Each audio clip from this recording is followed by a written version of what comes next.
ಆತ್ಮೀಯ ವಿದ್ಯಾರ್ಥಿಗಳಿಗೆ ಸ್ವಾಗತ. ಈಗ ಮಾದರಿ ಪ್ರಶ್ನೆ ಪತ್ರಿಕೆ 2 ನಾನು ನೋಡೋಣ. ಸರಿಯಾದ ಉತ್ತರವನ್ನು ಆರಿಸಿ ಬರೆಯಿರಿ. TFCಯು 200 ಗಳು ಮತ್ತು TVCಯು 225 ರುಗಳಿದ್ದಾಗ ಒಟ್ಟು ವೆಚ್ಚವನ್ನು ಕಂಡುಹಿಡಿಯಿರಿ. ಉತ್ತರ 445 ಆಗಿರುತ್ತದೆ. ಉದ್ಯಮ ಘಟಕದ ಲಾಭವನ್ನು ಹೀಗೆ ಸೂಚಿಸುತ್ತದೆ. ಉತ್ತರ ಪೈ.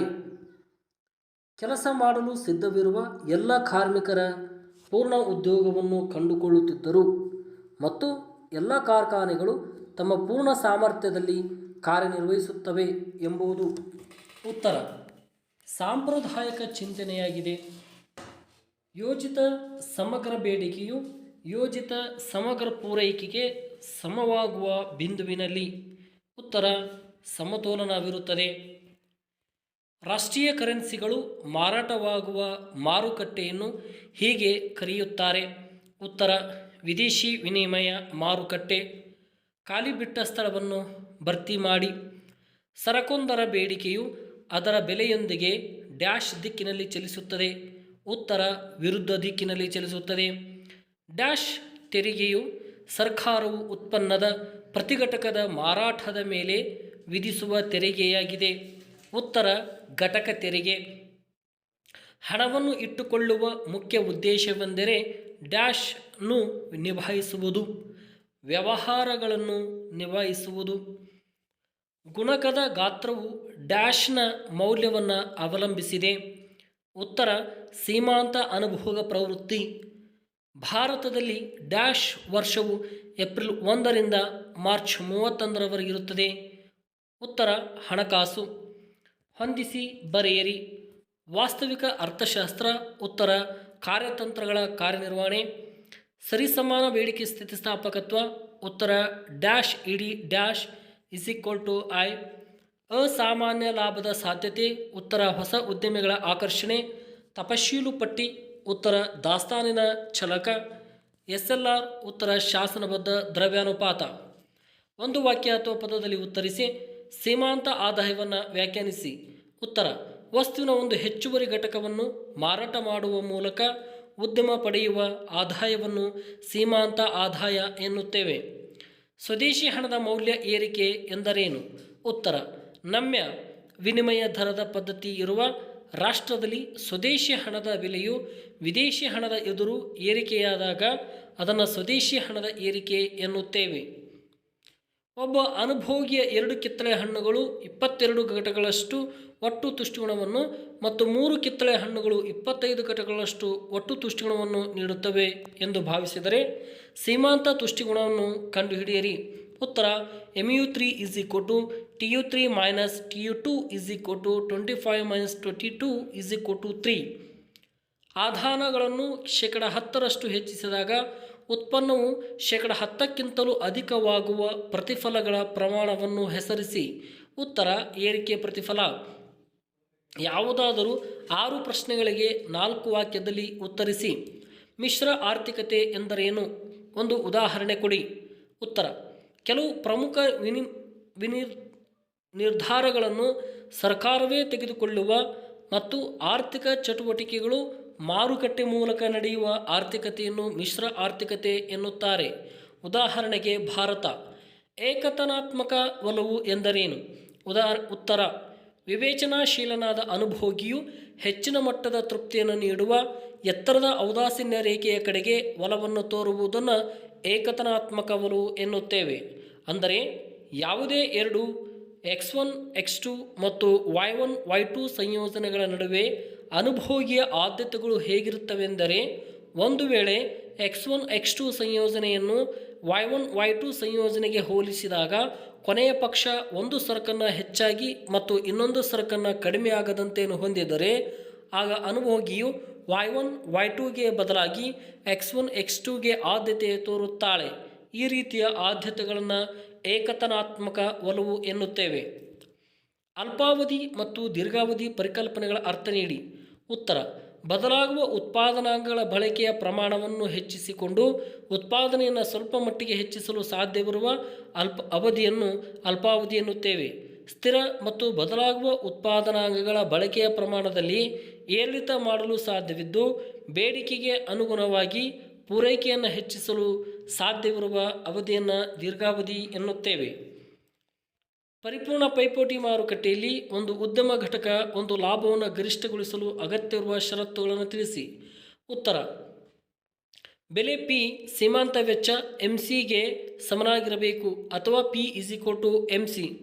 ಸೀಮಾಂತ ವೆಚ್ಚವು Q0ದಲ್ಲಿ ಇಳಿಕೆಯಾಗುತ್ತಿರುವುದಿಲ್ಲ. ಅಲ್ಪಾವಧಿಯಲ್ಲಿ ಮಾರುಕಟ್ಟೆ ಬೆಲೆ ಪಿಯು Q0 ಉತ್ಪಾದನೆಯಲ್ಲಿ ಸರಾಸರಿ ಬದಲಾಗುವ ವೆಚ್ಚ ಎವಿಸಿಗಿಂತ ಹೆಚ್ಚು ಅಥವಾ ಸಮನಾಗಿರಲೇಬೇಕಾಗುತ್ತದೆ. ದೀರ್ಘಾವಧಿಯಲ್ಲಿ ಮಾರುಕಟ್ಟೆ ಬೆಲೆ ಪಿಯು Q0 ಉತ್ಪನ್ನದಲ್ಲಿ ಸರಾಸರಿ ವೆಚ್ಚಕ್ಕಿಂತ ಹೆಚ್ಚು ಅಥವಾ ಸಮನಾಗಿರಲೇಬೇಕಾಗುತ್ತದೆ. ಸದಾವಕಾಶ ವೆಚ್ಚದ ಅರ್ಥವನ್ನು ಉದಾಹರಣೆ ಸಹಿತ ಬರೆಯಿರಿ. ಉತ್ತರ: ಒಂದು ವಸ್ತುವಿನ ಉತ್ಪಾದನೆಯಲ್ಲಿ ತ್ಯಾಗ ಮಾಡಲಾದ ಇನ್ನೊಂದು ಅತ್ಯುತ್ತಮ ಪರ್ಯಾಯ ವಸ್ತುವಿನ ಮೇಲಿನ ವೆಚ್ಚವನ್ನು ಅವಕಾಶ ವೆಚ್ಚ ಎನ್ನುತ್ತೇವೆ. ಉದಾಹರಣೆಗೆ 1 ಎಕರೆ ಭೂಮಿಯಲ್ಲಿ 40 ಕ್ವಿಂಟಲ್ ಭತ್ತವನ್ನಾದರೂ ಬೆಳೆಯಬಹುದು ಅಥವಾ 50 ಕ್ವಿಂಟಲ್ ರಾಗಿಯನ್ನಾದರೂ ಉತ್ಪಾದಿಸಬಹುದು. ಒಂದು ವೇಳೆ 40 ಕ್ವಿಂಟಲ್ ಭತ್ತ ಬೆಳೆದರೆ 50 ಕ್ವಿಂಟಲ್ ರಾಗಿಯನ್ನು ತ್ಯಾಗ ಮಾಡಬೇಕಾಗುತ್ತದೆ. ಈ ಸನ್ನಿವೇಶದಲ್ಲಿ 50 ಕ್ವಿಂಟಲ್ ಭತ್ತದ ಅವಕಾಶ ವೆಚ್ಚ 40 ಕ್ವಿಂಟಲ್ ರಾಗಿಯಾಗಿರುತ್ತದೆ. GDP ರಾಷ್ಟ್ರೀಯ ವರಮಾನ ಮಾಪನದ 3 ವಿಧಾನಗಳನ್ನು ತಿಳಿಸಿ. ಉತ್ತರ: ಉತ್ಪನ್ನ ಅಥವಾ ಮೌಲ್ಯವರ್ಧಿತ ವಿಧಾನ, ವೆಚ್ಚದ ವಿಧಾನ, ವರಮಾನದ ವಿಧಾನ. ವರ್ಗಾವಣೆ ಪಾವತಿ ಎಂದರೇನು? ಒಂದು ಉದಾಹರಣೆ ಕೊಡಿ. ಉತ್ತರ: ಸರ್ಕಾರ ಮತ್ತು ಉದ್ಯಮ ಘಟಕಗಳಿಂದ ಕುಟುಂಬಗಳು ಪಡೆಯುವ ಪಾವತಿಗಳನ್ನು ವರ್ಗಾವಣೆ ಪಾವತಿಗಳು ಎನ್ನುತ್ತಾರೆ. ಉದಾಹರಣೆ ಪಿಂಚಣಿಗಳು, ವಿದ್ಯಾರ್ಥಿ ವೇತನ, ಬಹುಮಾನ ಇತ್ಯಾದಿ. ಸಾರ್ವಜನಿಕ ಸರಕು ಮತ್ತು ಖಾಸಗಿ ಸರಕುಗಳ ನಡುವಿನ ವ್ಯತ್ಯಾಸ ತಿಳಿಸಿ. ಉತ್ತರ: ಸಾರ್ವಜನಿಕ ಸರಕುಗಳನ್ನು ಸರ್ಕಾರವೇ ಪೂರೈಸಬೇಕಾಗುತ್ತದೆ. ಏಕೆಂದರೆ ಸಾರ್ವಜನಿಕ ಸರಕುಗಳ ಲಾಭವು ಬಳಕೆದಾರರು ಹಣ ಪಾವತಿಸದೇ ಇದ್ದರೂ ಒಬ್ಬ ಅನುಭೋಗಿಗೆ ಸೀಮಿತವಾಗಿರದೆ ಎಲ್ಲರಿಗೂ ಲಭ್ಯವಾಗುತ್ತದೆ. ಬಟ್ಟೆ, ಕಾರು, ಆಹಾರ ಪದಾರ್ಥಗಳಂತಹ ಸರಕುಗಳು ಖಾಸಗಿ ಸರಕುಗಳಾಗಿವೆ. ಖಾಸಗಿ ಸರಕುಗಳು ಸಂಬಂಧಿಸಿದಂತೆ ಯಾರೇ ಆಗಲಿ ಹಣ ಪಾವತಿಸದೇ ಇದ್ದರೆ ಅವರನ್ನು ಖಾಸಗಿ ಸರಕುಗಳು ಲಾಭವನ್ನು ಅನುಭವಿಸುವುದರಿಂದ ಹೊರಗಿಡಲಾಗುತ್ತದೆ. ಸಾಲಗಳನ್ನು ಬಂಡವಾಳ ಸ್ವೀಕೃತಿಗಳೆಂದು ಪರಿಗಣಿಸಲಾಗುತ್ತದೆ. ಏಕೆ? ಉತ್ತರ: ಹೊಣೆಗಾರಿಕೆಯನ್ನು ಸೃಷ್ಟಿಸುವ ಅಥವಾ ಹಣಕಾಸಿನ ಆಸ್ತಿಗಳನ್ನು ಕಡಿಮೆ ಮಾಡುವಂತಹ ಸರ್ಕಾರದ ಎಲ್ಲ ಸ್ವೀಕೃತಿಗಳನ್ನು ಬಂಡವಾಳ ಸ್ವೀಕೃತಿಗಳು ಎನ್ನುತ್ತಾರೆ. ಸರ್ಕಾರ ದೇಶದೊಳಗೆ ಮತ್ತು ಹೊರಗೆ ಆಂತರಿಕ ಮತ್ತು ಬಾಹ್ಯ ಸಾಲಗಳನ್ನು ಪಡೆಯುವ ಮೂಲಕ ಮರುಪಾವತಿಸುವ ಸಾಲದ ಹೊಣೆಗಾರಿಕೆ ಸೃಷ್ಟಿಯಾಗುತ್ತವೆ ಹಾಗೂ ಸಾರ್ವಜನಿಕ ಉದ್ಯಮಗಳು ಬಂಡವಾಳವನ್ನು ಹಿಂತೆಗೆಯುವ ಮೂಲಕ ಆಸ್ತಿಗಳ ಮಾರಾಟದಿಂದ ಒಟ್ಟು ಹಣಕಾಸಿನ ಆಸ್ತಿಗಳು ಕಡಿಮೆಯಾಗುತ್ತವೆ. MPCU ಮೌಲ್ಯವು 0.75 ಆದಾಗ MPSನ ಮೌಲ್ಯ ಮತ್ತು ಹೂಡಿಕೆ ಗುಣಕದ ಮೌಲ್ಯವನ್ನು ಲೆಕ್ಕ ಮಾಡಿ. ಉತ್ತರ: MPS 0.25. ಕಾರ್ಯಭಾರ ಮತ್ತು ನಿಯೋಜನಾ ಆಧಾರಿತ ಉತ್ತರಗಳು. ಒಬ್ಬ ಅನುಭೋಗಿಯು 2 ಸರಕುಗಳನ್ನು ಅನುಭೋಗಿಸಲು ಬಯಸುತ್ತಾನೆ. ಸರಕು X1 ಬೆಲೆ 5 ಮತ್ತು ಸರಕು X2ನ ಬೆಲೆ 10 ಆಗಿದ್ದು ಅನುಭೋಗಿಯ ಆದಾಯ ರು 200 ಆಗಿದೆ. ಈ ಕೆಳಗಿನಲ್ಲಿ ಉತ್ತರಿಸಿ. ಅನುಭೋಗಿ ತನ್ನ ಸಂಪೂರ್ಣ ಆದಾಯವನ್ನು ಖರ್ಚು ಮಾಡಿ ಎಷ್ಟು ಪ್ರಮಾಣದ ಸರಕು ಎ ಅನ್ನು ಅನುಭೋಗಿಸಬಹುದು? ಉತ್ತರ: 40 ಪ್ರಮಾಣದ ಸರಕನ್ನು ಅನುಭೋಗಿಸಬಹುದು. ಅನುಭೋಗಿಯು ತನ್ನ ಸಂಪೂರ್ಣ ಆದಾಯವನ್ನು ಖರ್ಚು ಮಾಡಿ ಎಷ್ಟು ಪ್ರಮಾಣದ ಸರಕು ಬಿ ಅನ್ನು ಅನುಭೋಗಿಸಬಹುದು? ಉತ್ತರ: 20 ಪ್ರಮಾಣದ ಸರಕನ್ನು ಅನುಭೋಗಿಸಬಹುದು.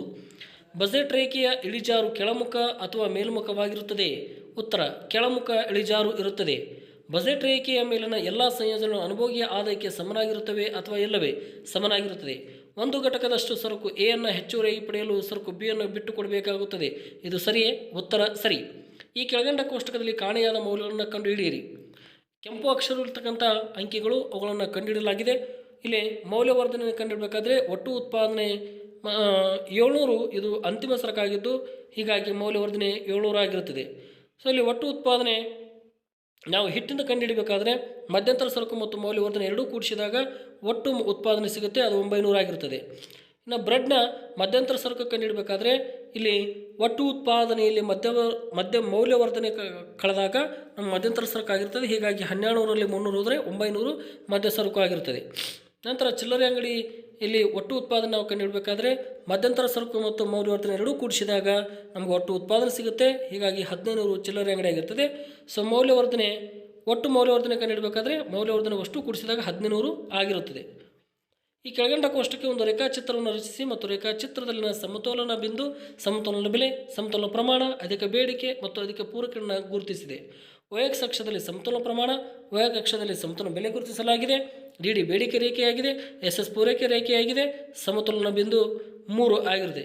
ಸೊ ಇಷ್ಟು ಏನಪ್ಪ ಅಂದರೆ ಮಾದರಿ ಪ್ರಶ್ನೆ ಪತ್ರಿಕೆ 2 ಉತ್ತರ ಸಹಿತವಾಗಿದೆ. ಒಟ್ಟು 42 ಅಂಕಗಳಿಗೆ ಇದು ಸಂಬಂಧಿಸಿದ್ದಾಗಿರುತ್ತದೆ. 3ನೇ ಮಾದರಿ ಪ್ರಶ್ನೆ ಪತ್ರಿಕೆಯನ್ನು ಮುಂದಿನ ವಿಡಿಯೋದಲ್ಲಿ ನೋಡೋಣ. ಧನ್ಯವಾದಗಳು.